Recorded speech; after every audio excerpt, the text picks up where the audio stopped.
up, nerds and nerdettes and wee little nerdlings all? It's your buddy Big Johnny G, the Two Gun Fix-It presents Legendary Gaming.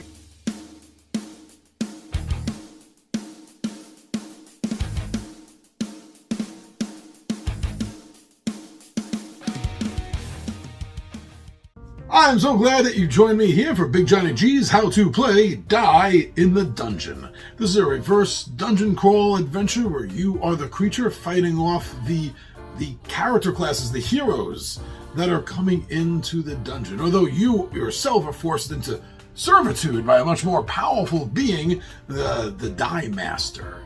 Now that we've already covered the setup of the game in a previous video, please go check that out if you need to. And we're going to move right on to the phases of the game, or the sequences, as they're called. There's two of them in this game. There's the turn sequence, and there's the combat sequence. And we're going to start where it starts, and that's with the turn sequence. At the very beginning of your turn, the first thing that you are required to do is you gain something. It's always nice to gain something. In this case, you're going to gain an ability point, which is the D4 at the bottom right of your character board, and you're going to gain 1 point in this. Now, after that, you do have an optional take after this if you want to. At the beginning of the game, you're not going to need it, obviously, but later on you might, and that's the ability to rest. So what you can do after gaining an ability point, if need be, is you can sacrifice on a 1-for-1 ratio to a maximum of 3. You can sacrifice time to gain that same amount of health points back.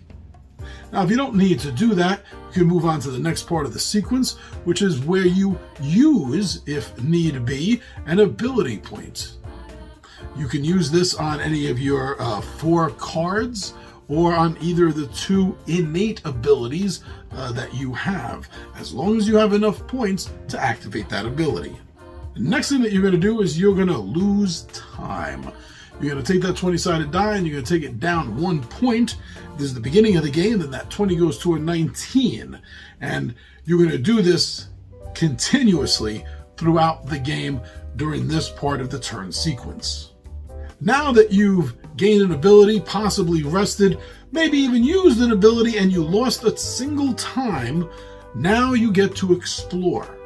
So whether you're on this, if you're on the start tile, then you get to choose any connecting tile to that to flip over.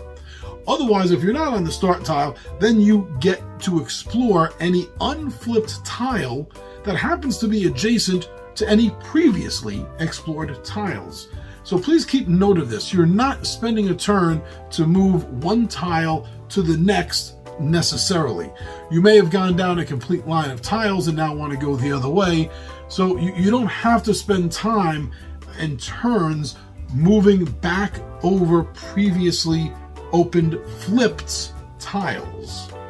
If the tile you're moving on to happens to have a token on it, then you're gonna take that token. You flip the tile over and you acquire that token automatically. Now, if this has an action on it, then that has to be completed.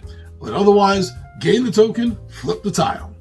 Now, if the tile you flipped has icons on it, hero icons, then you're going to be battling the heroes. It may not have a hero icon on it. Very few of them will have rest and time that you're going to be able to get from the tile, but most of the time it's going to be a hero icon. Sometimes it may even be the hero die. And if this is shown, then that means that you're going to have to roll that die and see what comes up and deal with the consequences. Now, at this point, the turn sequence is sort of on hold because there's still one more part of it to do. But if you have flipped over and there are heroes that is going to instigate a fight, well, then you're going to have to move on to the combat sequence. Now, for the combat sequence, you're going to want to reference the hero sheet that has specific information on it for each of the 4 hero types, as well as the epic heroes.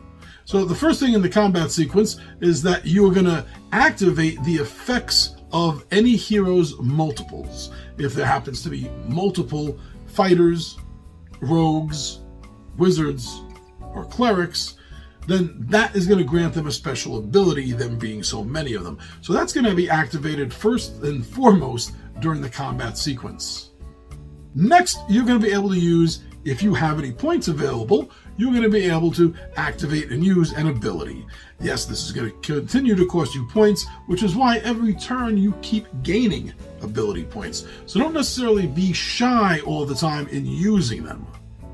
Now, the heroes will always attack first, and they attack in a very specific order of fighter, rogue, and wizard. If there's a fighter or a barbarian in the party, the heroes make a might attack roll against you. If there's a rogue or assassin in the party, the heroes make an agility attack roll against you. If there's a wizard or warlock in the party, then the heroes will make a magic attack against you. And that is the order that they will be making these attacks in. The cleric doesn't get to attack. The cleric doesn't get to boost anyone else, with the exception of at least one tile, at least. No, the cleric is there simply for protection, because no other hero can be attacked while a cleric is still standing. Your creature will always have to target a cleric before your creature can target another one of the heroes. Now, to further break down combat a little bit, and the way it works is that the heroes are sort of ganging up, in a sense, on their attack.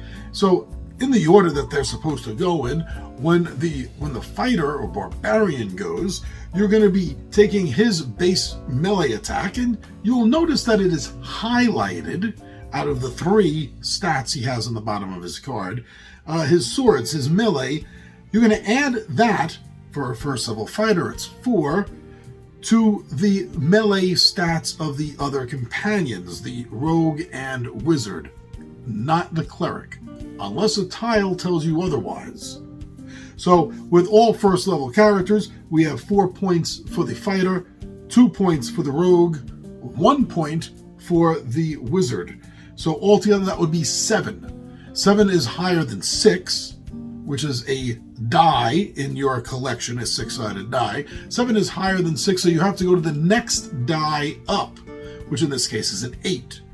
So the party is rolling an 8-sided die against your creature. And this is a melee attack since it's being led by the fighter or barbarian. Now, to hit you, that melee attack is going to have to beat, not meet, it is going to have to beat your melee score. Now, if your melee score is higher than the die type that the heroes are using, then they need a crit. They need a maximum roll. So if your melee is on as a D12 and they're rolling a D10, then a 10 will hit you. And this is going to continue for the other heroes in the party. The rogue will be making an agility attack and gaining an agility bonus from his surrounding companions of heroes. And the wizard will be making a magic attack, likewise helped by the others. After all 3 of the heroes have gone, then you are rolling. And when you roll the die, you choose which attack that you are making against them and which hero you are fighting. So you may decide that you want to take out the fighter, and you're going to be doing that with a melee attack. So you will then roll the die that your melee score is at. So whatever stat that is, if your melee score is, let's say, a D8, then you will be rolling a D8. If you're making a magic attack and that's a D12, you'll be making a D12 attack. And you need, likewise, just like the heroes need against you, you need to beat their appropriate score. Not meet it, you have to beat it. And the combat like this will continue until either no hero is standing or your creature has been defeated. Now, each time a hero is defeated, you will be gaining a dynamic die point. You're going to take one of these dice and you're going to put up the lowest level pip. If this is the first combat, then it's starting off at 1. This is going to be placed to the side of the indentation on the character board where the dynamic dice slide in. Every time you take a hero out, you're getting another pip, another point. And when that reaches 6, it automatically flips back to 1, and you get to put it in that little slotted area. And that is there until you use it. And you can use it to add a single point to any roll, your roll or the hero's roll. You can add a point or take a point away. It's there for you to play with.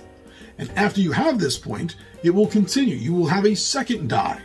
And when that reaches 6 after 6 successful combats, then it will be flipped to the 2 point, 3 point, 4, 5, and 6. Now, at any point, if you use a dynamic die, then the next dynamic die that you are building up to will be slotted at the lowest empty slot. So if you already have a dynamic die filled out for 1, 2, and 3, and you're working on 4, and then you use a 2-pointer, you're not working on 4 points anymore for the dynamic die. Now you're working for 2 again. Your 1 stays where it is, your 3 stays where it is. But now you're going to be working to fill in that lower slot. And this is the way it will continue when you use dynamic dice.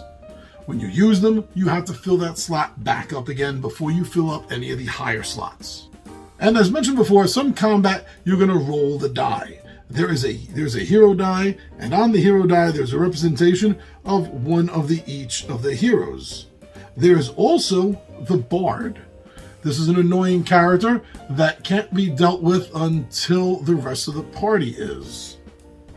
Now, after combat is over, the turn sequence will then end as you move on to that completed tile. You have now completed a full turn sequence as well as a full combat sequence. And you're going to continue this going forward throughout the game. You're going to move to any unflipped tile that is adjacent to any flipped tile. You're going to gain any tokens that are there. You're going to deal with the effects of the tile, whether it is a battle with the heroes, or maybe rest to gain health back, or maybe a trap. And you will continue this until you reach your goal. Each adventure in the dungeon guide does have a set list of what it will take to complete the adventure. So most of them revolve around dealing with heroes and epic heroes as you're building your way towards completion and finally getting up to the very last adventure, where you will face off against the Die Master that captured you for your very freedom. Remember that your ability cards are one shot, while the abilities on your character board can be used as long as you have the points to empower them. Otherwise, I think you're ready to go to play this game and kick a little butt. Let me know in the comments how you did in your first game of Die in the Dungeon.